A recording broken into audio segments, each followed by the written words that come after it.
The following program was made possible by these fine sponsors. Thank you so much!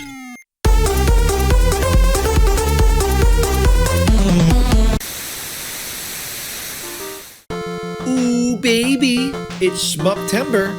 Throughout September, we're going to take a look at a different shoot-'em-up game every single week.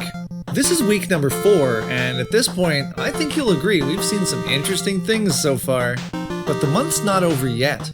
Let's check out an underrated classic.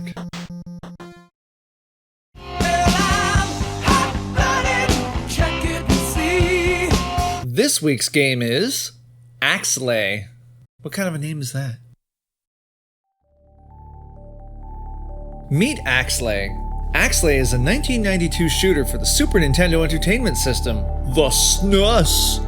Amidst the life forces, the twin bees, the R-types, and yes, even the Grady Eye, Axelay never quite had the popularity of many of its other Konami shmup brethren. But that doesn't mean it couldn't hold its own, oh no! On the contrary, Axelay has enough charm and innovation to be considered among the greats of its time. The planetary system Illis has been peaceful for quite a lengthy period, long enough that we honestly can't remember.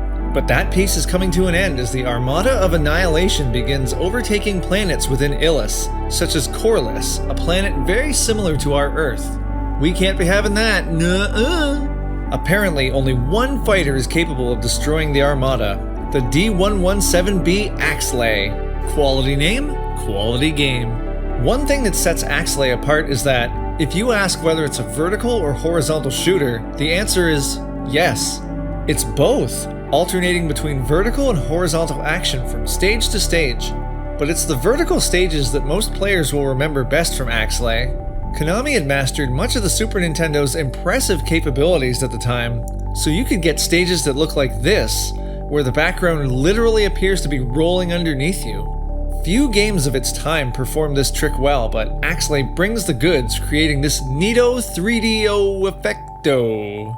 That's not to say the horizontal stages aren't cool too, but come on, this!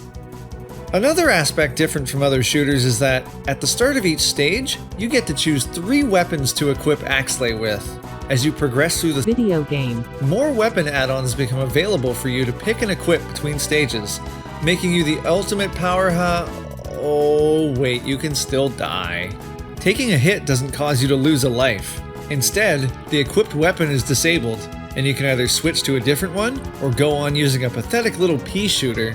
If you're hit using the pea shooter, you're done for and you're sent back quite a ways. Axelay alternates between vertical and horizontal shmupping. The first stage takes place high up in the clouds of cumuluses, where you really get a feel for what Axelay's gonna throw at you. Floating islands and plenty of lasers litter your path, not to mention whatever this purple stuff is. Ugh. After taking some tough curves, the Arachnotron appears to ruin your otherwise lively morning flight. Just don't get stuck in its web of lies. The second stage takes us to the Tralib colony, and looking at the background, it appears someone's already beaten us to the punch. This area is pretty standard fare, with plenty of annoying tech littering the ceiling and floor. Not to mention everywhere else. Man, what a cluttered mess. Finally, we meet up with the T-36 Tow Bar, a creepy walker that can only be hurt in its glowy middle. This battle might take a little while, but its slow pace makes it somewhat bearable. Urbanite is our next location, and while we seem to start out by touring the desert, it isn't long before we see the urban area. Is that Los Angeles? Axelay will be busting through many a weird pipe to survive this section. This imposing ship may be a bit annoying, but it's no match for the real boss of this stage, the Regeneratoid. It may look like a bit of a wuss at first, but once you remove the outer protection, ooh, it's a big ol' witch's hat. What?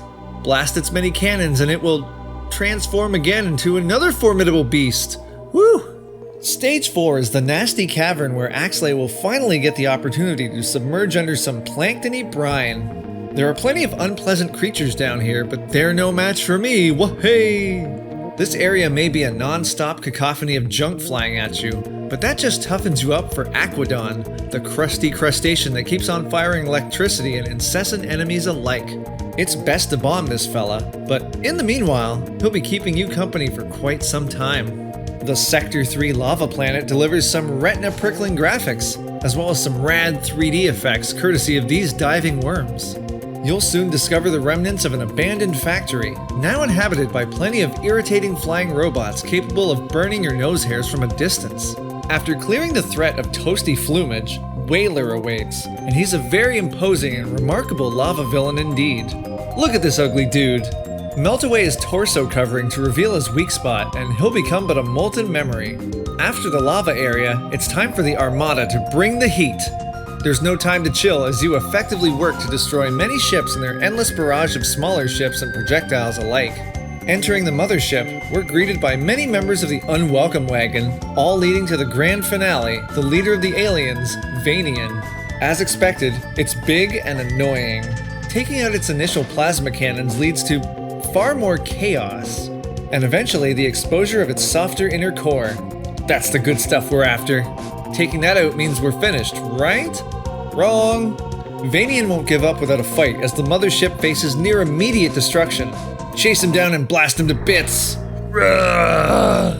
And lo, the Armada was defeated, and the Illus system was saved. Axelay, and whoever was piloting it, I have no clue who that was, will receive the highest award, a key to the city, and free food for a month at the local Buffalo Wild Wings, provided your heart can still withstand any more punishment. Beating the game on hard mode twice reveals a bonus message at the end, inviting you to look forward to the sequel, Axelay 2. Sadly, that never happened.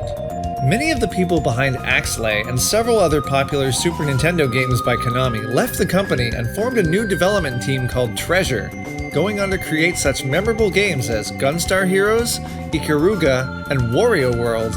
Also a fun fact, the game's composer, Taro Kudo, went on to direct some entries of the Paper Mario series, including Color Splash and the recent Origami King.